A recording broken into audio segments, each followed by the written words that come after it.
বিসমিল্লাহির রহমানির রহিম। আসসালামু আলাইকুম। প্রিয় শিক্ষার্থীরা, আশা করছি পরম করুণাময় আল্লাহ তাআলার রহমতে তোমরা যে যেখানে আছো ভালো আছো। আজ আমি আমাদের শিক্ষা প্রতিষ্ঠানের অনলাইন শিক্ষা কার্যক্রমের অংশ হিসেবে একাদশ শ্রেণীর পদার্থবিজ্ঞান দ্বিতীয় পত্র প্রথম অধ্যায় তাপগতিবিদ্যা নিয়ে আলোচনা করছি। আজকের আলোচনার শুরুতেই তাপীয় সিস্টেম নিয়ে আলোচনা করব। তাপগতীয় সিস্টেম বলতে আসলে যে নির্দিষ্ট স্থানে কোনো আম বিশেষ ব্যবস্থায় গ্যাসকে আবদ্ধ রেখে তাকে সংকুচিত বা প্রসারিত করে তার বিভিন্ন বিষয় নিয়ে আমরা আলোচনা করি, বা তাপগতীয় বিভিন্ন রাশির পরিবর্তনগুলো যে বিশেষ পরিবেশে আমরা পর্যবেক্ষণ করি সেই পরিবেশটিই হলো সিস্টেম। এখন আহ পারিপার্শ্বটা কি আসলে?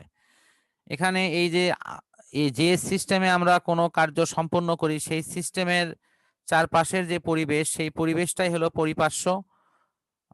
এই পরিপার্শ্বের ক্ষেত্রে শক্তি বিনিময় কোনো ক্ষেত্রে ঘটে, আবার কোনো ক্ষেত্রে নাও ঘটতে পারে।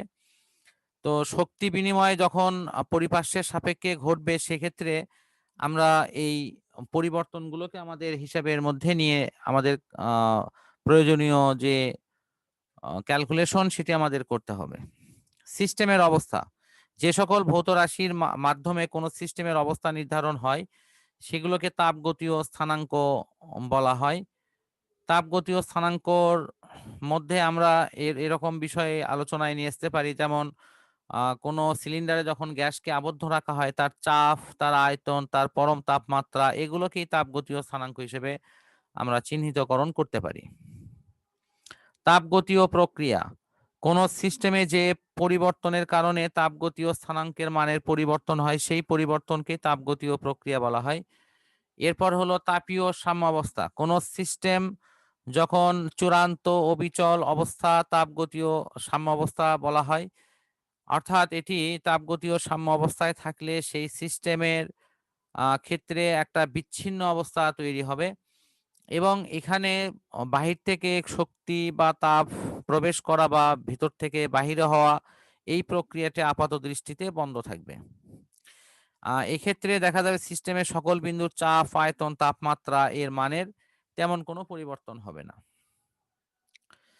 তো যদি কোনো সিস্টেমের বিভিন্ন অংশ তার পরিবেশের সাথে তাপমাত্রা অক্ষুণ্ণ স্থির রাখে এবং এদের মধ্যে কোনো তাপীয় বিনিময় না ঘটে তাহলে সিস্টেমটি পরিবেশের সাথে সাম্য অবস্থায় আছে বলে আমরা ধরে নিই।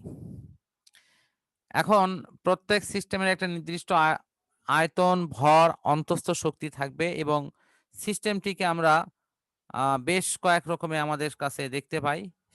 এর মধ্যে ফার্স্ট হলো উন্মুক্ত সিস্টেম। যে সিস্টেমে পরিবেশের সাথে ভর এবং শক্তি উভয়ই বিনিময় হয় সেই সিস্টেমটি হলো উন্মুক্ত সিস্টেম। যেমন বৃক্ষ, মানুষ, জীবজন্তু এগুলো সবটি হলো উন্মুক্ত সিস্টেম এবং এই সিস্টেমে পরিবেশের সাথে ভর, শক্তি উভয়ের বিনিময় সম্ভব। বদ্ধ সিস্টেম অর্থাৎ ক্লোজড সিস্টেম যেটি, যে সিস্টেমে পরিবেশের সাথে শুধু শক্তির বিনিময় সম্ভব কিন্তু ভরের বিনিময় সম্ভব না সেই সিস্টেমকেই বলা হয় বদ্ধ সিস্টেম। যেমন মসৃণ এবং ঘর্ষণহীন পিস্টনযুক্ত সিলিন্ডারে কোনো গ্যাস আবদ্ধ রাখলে সিলিন্ডার সহ পাত্রটিকে একটি বদ্ধ সিস্টেম হিসেবে আমরা বিবেচনা করতে পারি। এই সিস্টেমে কি হবে? শক্তির বিনিময় ঘটবে, বাট এই সিস্টেম থেকে কোনো ভর বাহিরে আসবে না বা বাহির থেকে কোনো ভর ভিতরে প্রবেশ করবে না। এরপরে আমরা দেখব হলো বিচ্ছিন্ন সিস্টেম। আইসোলেটেড, যে সিস্টেমে পরিবেশ দ্বারা মোটেও প্রভাবিত হয় না, অর্থাৎ পরিবেশের সাথে ভর এবং শক্তি কোনো কিছুরই বিনিময় করে না, সেটি বিচ্ছিন্ন সিস্টেম। সত্যিকার অর্থে এই মহাবিশ্বে কোনো বিচ্ছিন্ন সিস্টেম সৃষ্টি করা সম্ভব নয়, কারণ প্রকৃতপক্ষে অন্তরক পদার্থ পাওয়াই দুঃসাধ্য।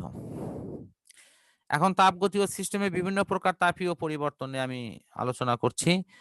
একটি হলো সমচাপ পরিবর্তন, যে পরিবর্তনের ক্ষেত্রে চাপ একই থাকে। আরেকটি হলো সমষ্ণ পরিবর্তন, অর্থাৎ এই পরিবর্তনের ক্ষেত্রে আয়তন, চাপ ও বা এর সংকোচন প্রসারণ হইলেও এখানে তাপমাত্রা স্থির থাকে। আরেকটি হলো রুদ্ধতাপীয় পরিবর্তন, প্রক্রিয়াটি খুব দ্রুত সম্পন্ন হয়, তাপের আদান প্রদান হয় না এবং এটি বেশিরভাগ ক্ষেত্রে অন্তরিত পদার্থের মধ্যে এটি ঘটে থাকে। কোনো সুষম পরিবেশে এটি সম্পন্ন হয় না। আর সম-আয়তন প্রক্রিয়াতে আয়তন স্থির রেখে এই কার্যটি সুসম্পন্ন হয়। আমরা এই বিষয়গুলো সম্পর্কে বিস্তারিত আলোচনা ইনশাআল্লাহ শেষ করলাম। তো আজকের আলোচনার আমরা শেষ পর্যায়ে চলে আসছি। শেষে আমরা একটি বিশেষ গুরুত্বপূর্ণ অংশ নিয়ে আলোচনা করছি, সেটি হলো ইন্টারনাল এনার্জি অর্থাৎ অভ্যন্তরীণ শক্তি। প্রত্যেকটা পদার্থ তার নিজস্ব অণুর কম্পন গতিশক্তির মাধ্যমে এটি তার ইন্টারনাল এনার্জি গুলোকে আমরা সাধারণত পরিমাপ করি। কোনো বস্তুতে যখন তাপ শক্তির প্রদান করা হয় তখন তার অণুর কম্পন গতিশক্তি বৃদ্ধি পায়। আর এই কম্পন গতিশক্তির মাধ্যমে তার ইন্টারনাল এনার্জি বৃদ্ধি পায়। সুতরাং প্রত্যেক বস্তু তার নিজস্ব কার্য সম্পূর্ণ করার জন্য তার অন্তর্নিহিত যে শক্তিগুলো আছে, যেটি তার বিভিন্ন কণাগুলোর স্পন্দন গতি, ঘূর্ণয়ন গতি এবং এদের মধ্যকার যে বলের উদ্ভব হয়, সেটির কারণে যে শক্তি সেখান থেকে পাওয়া যায়, সেগুলোকেই আমরা সম্ভাব্য অভ্যন্তরীণ শক্তি হিসেবে আমরা ধরে থাকি। অভ্যন্তরীণ শক্তির নির্ভরশীলতা। সিস্টেমের আভ্যন্তরীণ গঠনের উপর এই শক্তি নির্ভরশীল। সিস্টেমের আভ্যন্তরীণ গঠন অপরিবর্তিত থাকলে অন্তর্নিহিত শক্তির আয়তন, চাপ, তাপমাত্রা এগুলোরও কিছু পরিবর্তন অনেক সময় আসে এবং এগুলোর পরিবর্তনের সাথে এটি সম্পর্কিত। আমরা কয়েকটি ক্ষেত্রে অভ্যন্তরীণ শক্তি নির্ভরশীলতার বিষয়টি নিয়ে এখানে আলোচনা করছি। এটি হলো আদর্শ গ্যাসের অণুগুলোর তাপীয় গতিশক্তির এর এর অভ্যন্তরীণ শক্তির সাথে সংশ্লিষ্ট। এর মান গ্যাসের তাপমাত্রা, অণুর সংখ্যার উপর নির্ভরশীল। তরল পদার্থের ক্ষেত্রে নির্দিষ্ট অণুর গতিশক্তি তার অভ্যন্তরীণ শক্তি হিসেবে পরিগণিত হয়। কঠিন পদার্থের ক্ষেত্রে অণুগুলোর যে স্থির অবস্থান থেকে যে কম্পন হয়, সেই কম্পনের ফলে তার মধ্যে যে গতিশক্তি সঞ্চিত হয় সেটি তার অভ্যন্তরীণ শক্তি হিসেবে আবির্ভূত হয়। কোনো গ্যাসীয় পদার্থের ক্ষেত্রে শক্তির পরিবর্তন শুধুমাত্র এর তাপমাত্রার উপর নির্ভর করে না, এর আয়তন এবং চাপের উপরও নির্ভর করে। সুতরাং এই বিষয়টি একটা সার্বিক অবস্থানের উপর ডিপেন্ড করা হয়। অর্থাৎ তাপমাত্রার পরিবর্তন হলে এই গ্যাসের একই সাথে আয়তন অর্থাৎ চাপ এবং আয়তন উভয়েরই পরিবর্তন মানে করে। তারপরে আমরা এখানে ছবিতে দেখতে পাচ্ছি যে আ যে ৩ প্রকার অবস্থা আরকি। একটি হলো কঠিন, একটি তরল, একটি গ্যাসীয় অবস্থার বিষয়টি এখানে তুলে ধরা হয়েছে।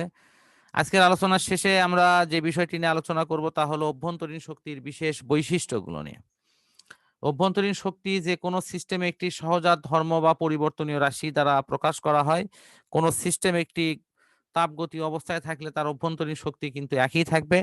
এক্ষেত্রে যখন তাপগতি অবস্থার পরিবর্তন হবে তখন তার সিস্টেমটিও কিন্তু পরিবর্তিত হবে।